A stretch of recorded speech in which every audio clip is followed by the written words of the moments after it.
It's difficult to win away games in the Premier League, full stop, and I think that's the top and bottom of it. I think the most we've ever done away wins in the Premier League is probably about 5 or 6. I think we've got 3 or 4 at the moment, so we've still got time. So we're not. It's been a problem for quite some time, but that's only a consequence of how difficult it is to get positive results in the Premier League, full stop. So away games clearly are going to test you at times, but I think we've acquitted ourselves well in away games. A lot of times we've gone to places and got good performances, maybe not got the results we felt our performances deserved, but for the most part we always go with the intent to try and get a positive result. We don't go there and hope to just hang on. Well, more often than not we take the game to the opposition, so I think that's helped us in terms of getting positive results away from home. We'll continue in that vein, see where that takes us this year.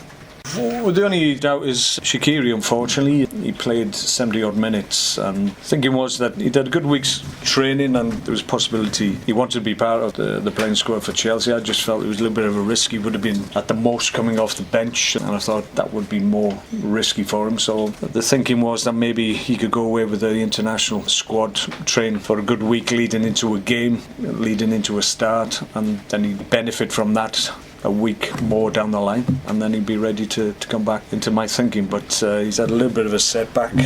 Like all these calf issues that he's having, they're never too significant, but clearly they've been repeated over and over, so we've got to get to the bottom of it because it's hampering him and stopping him being available for selection. So it's a little bit of a concern, to be perfectly honest, but we hope we'll be able to get the bottom of it and give him a plan that will enable him to be available. At the moment, when he tries to step things up or gets game time, then he just gets setbacks, so that's something we have to work out.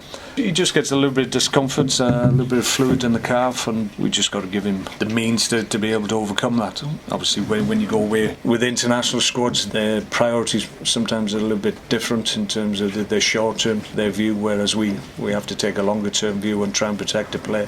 So maybe that's compromised him a little bit because he'd had a good week leading into the Chelsea game, but obviously he would have been doing different things with a different group, so maybe that's the issue. But we don't anticipate it to be too long. The only shame from our point of view is that clearly we've got 3 games in a week and could have done with his talents, but he may well be available for, certainly not for Burnley, I don't think, but maybe at the weekend.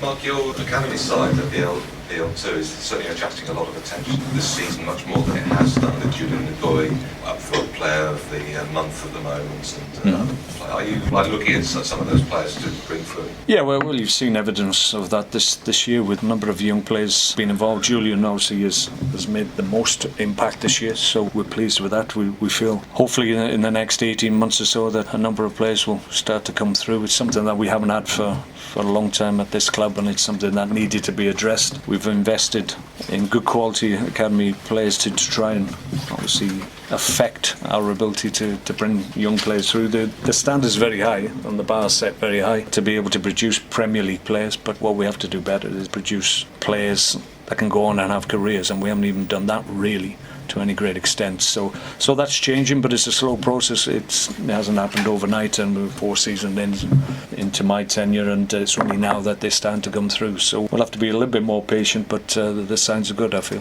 One player particularly attracting attention is the enormous defender, is it Harry Souttar? And he seems to have got the right attitude. He says the manager, he's very well respected, and when he speaks no one else does. You know, he seems to have all the right He's saying the right things.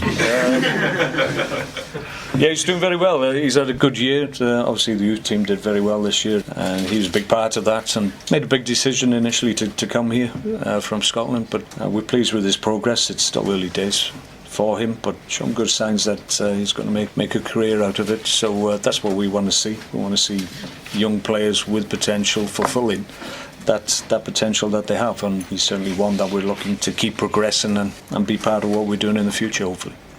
Thanks. Okay, thanks. No problem. Thanks a lot.